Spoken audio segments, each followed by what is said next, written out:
지난 5월 7일 이용수 활동가의 기자회견 이후 쏟아지는 인신공격과 혐오 표현들. 그건 이용수 활동가와 정의연, 윤미향 의원 모두에게 향하고 있다. 정치권과 언론 역시 이에 가세하고 있다. 넘쳐나는 인신공격을 보며 위안부 운동을 지지하던 많은 사람들은 상처받았고 이 상황을 어떻게 바라봐야 할지 고민이 깊어진다. 내가 후원해온 단체인데 대체 무슨 일이지?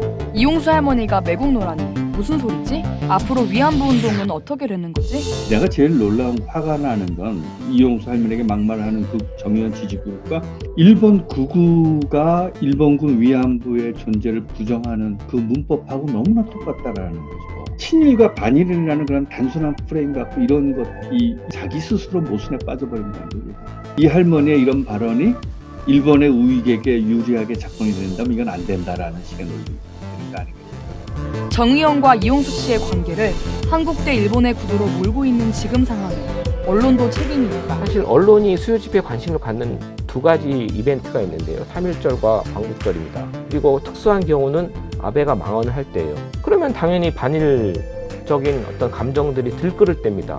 그럴 때만 찍고 가신 거예요.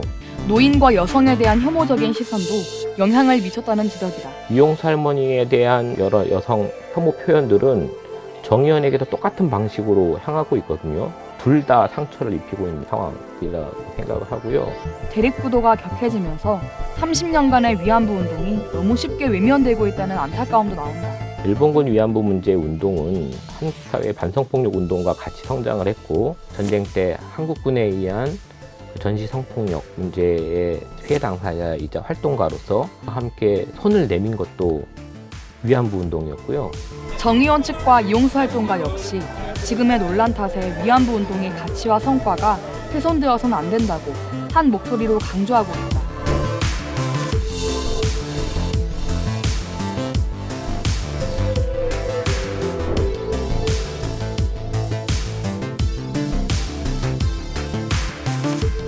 정의원의 회계 처리 의혹으로 시작돼 심각한 편가르기로 번지고 있는 이번 논란.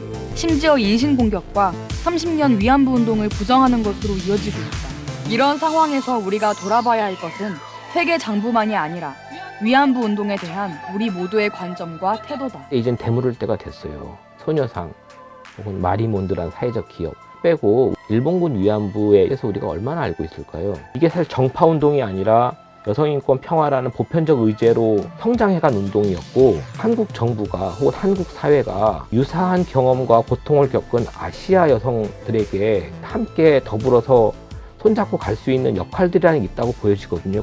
그 운동의 가치들을 여러분들이 지켜나가 주셔야 돼요.